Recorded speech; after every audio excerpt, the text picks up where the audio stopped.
couple of days is you're going to see basically a very real vibe shift.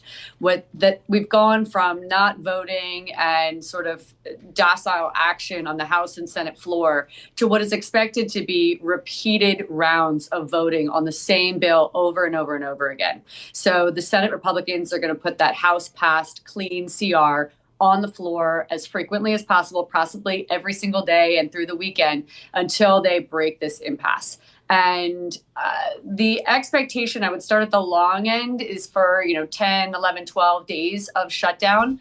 The federal employees themselves will start missing pay cycles on Friday, October 10th.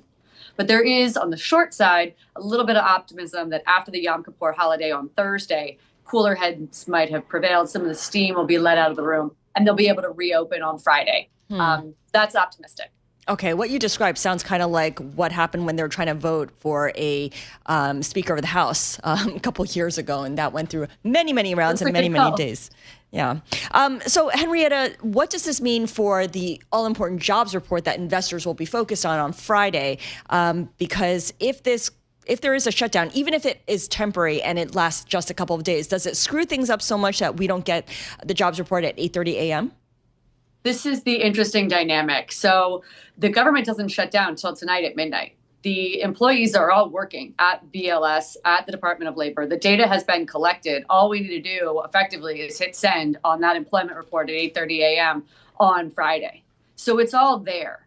That means that this is an active choice from the administration to suspend activities. Everybody except the commissioner is going to be furloughed. And under furlough, they're legally not allowed to work.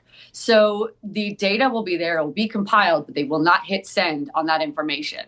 And that is the base case expectation of staff on Capitol Hill, is that we will not see the Friday jobs report. A direct quote from some staffers that I spoke with last night basically said they've normalized the idea that the BLS data is not going to be reported, so we should not anticipate that data set on Friday. And the reason I lay it out like that is because as we get deeper into the shutdown, the people who are collecting the data and compiling it will not be working. So as it gets into the October employment situation, when we're shut down, that data won't have been collected. It won't be compiled, as opposed to this employment situation, which is, in existence. It's already there. We just need to hit send. Henrietta, from a political perspective, does one party have more risk here from a shutdown? That's a good question. I would always think of risk when I think of politics as who do the voters blame. Right now, Republicans are 13 points underwater with the American electorate based off of a Morning Consult poll of over 2,000 American voters conducted and put in the field this week. So right now, the American public is blaming Republicans. That's probably got to be because the president is a Republican, the Senate is controlled by Republicans, and the House is controlled by Republicans. So it makes sense that if we're shutting it down, it's the majority's fault. The Democratic Party, in terms of consequence and risk, Senator Schumer and Leader Jeffries are under intense pressure from their base and from rank and file members to shut it down, to do whatever they can to try to challenge a very aggressive and robust executive branch. And shutting down the government is the best they can do. What will you be watching for or listening for in the proceedings over the next couple of days? I know a lot of it, as you mentioned, you described it, there's going to be a lot of voting on the same bill over and over, and we're not going to expect to see any much change. But if there's going to be any kind of sea change, where might it appear? Well, I don't appreciate you calling me out like this because I will be glued to C-SPAN too, as ever. I'll be watching the Senate floor. The reality of the math here is that the only Republican who needs Democratic votes is Leader Thune.